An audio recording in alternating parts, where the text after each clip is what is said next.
કિરીટભાઈ મારી સાથે. કિરીટભાઈ, વરસાદની આપણે રાહ જોઈ રહ્યા છીએ, પણ ચોમાસાના વરસાદ પહેલાં જે વરસાદ પડ્યો એના પાણી ભરાવા લાગ્યું, પુલ તૂટવા લાગ્યા, પાણીનો નિકાલ ના થાય, વગર વરસાદે રોડ બેસી ગયા. કારણ શું? શું બિલ્ડરો, શું કોન્ટ્રાક્ટરો ખરાબ બનાવે છે કે કોન્ટ્રાક્ટરો પૂરું બનાવી ન શકે એવી વ્યવસ્થા થયેલી છે વહીવટવાળી? રોનકભાઈ, સૌથી પહેલા તમે આજથી 50 વર્ષ પહેલાનું અમદાવાદ જુઓ, 50 વર્ષ પહેલાનું પાટણ જુઓ, 50 વર્ષ પહેલાનું વડનગર જુઓ.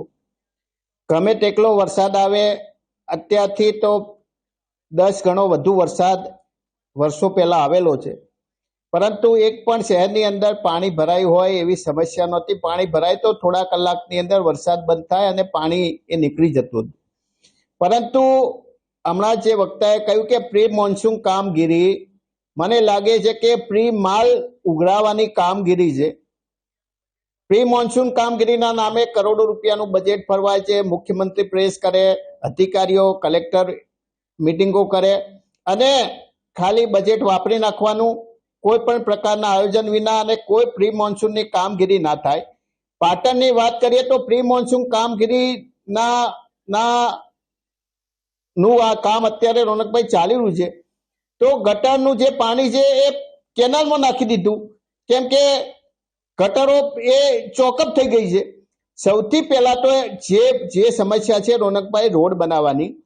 આખા ગુજરાતની અંદર સૌથી વધુ ભ્રષ્ટ કોઈ જો શાસન હોય તો એ જીયુડીસી.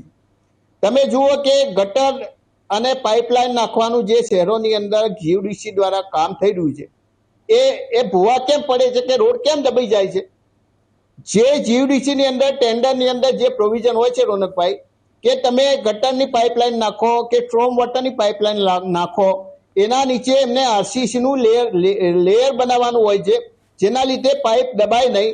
અને એના પછી ક્યોરિંગ કરી અને પાઇપ નાખ્યા પછી એના ઉપર માટી નાખી એને ક્યોરિંગ કરવાનું હોય છે અને ઉપર રોલિંગ કરીને દબાવવાનું હોય છે. પરંતુ આ કામ કોઈ થતું નથી અને આ બધી જવાબદારી જીયુડીસીની છે. અને રોડ જે તૂટે રિપેર કરવાની પણ જવાબદારી જીયુડીસીની હોય છે.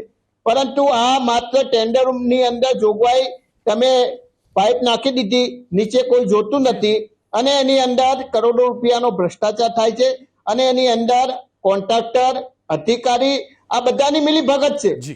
એટલે સરકારે આની તપાસ કરવી જોઈએ અને જવાબદાર અધિકારીઓ અને કોન્ટ્રાક્ટર બંને સામે જ્યાં સુધી ફોજદારી કાર્યવાહી કરવામાં નહીં આવે અને ગંભીર પ્રકારની બેદરકારી માટે, આ ગુનાહિત બેદરકારી માટે રોનકભાઈ માત્ર નોટિસ આપી અને તપાસના નાટકોના કરવાને બદલે ફોજદારી કાર્યવાહી કરવામાં આવે અને ફાસ્ટેગ કોર્ટો આના માટે જે કામોની અંદર ગેરરીતિ થાય છે રોનકભાઈ, એના માટે ફાસ્ટેગ કોર્ટો ઊભી કરો, 6 મહિનાની અંદર કેસનો નિકાલ લાવો અને સજા કરો.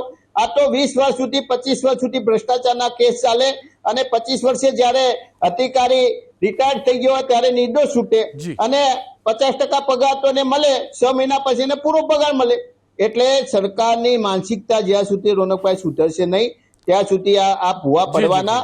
અને જ્યારે સુરતની વાત છે, એ સુરત બદલવાની વાત કરે છે, એ સ્માર્ટ સિટીઓ બનાવવાની વાત કરે છે, પણ જ્યાં સુધી વહીવટી તંત્ર સુધરશે નહીં અને સરકારની નીતિ સ્પષ્ટ નહીં હોય ત્યાં સુધી કોઈ સુરત બદલવાની નથી, સુરત બગડવાની.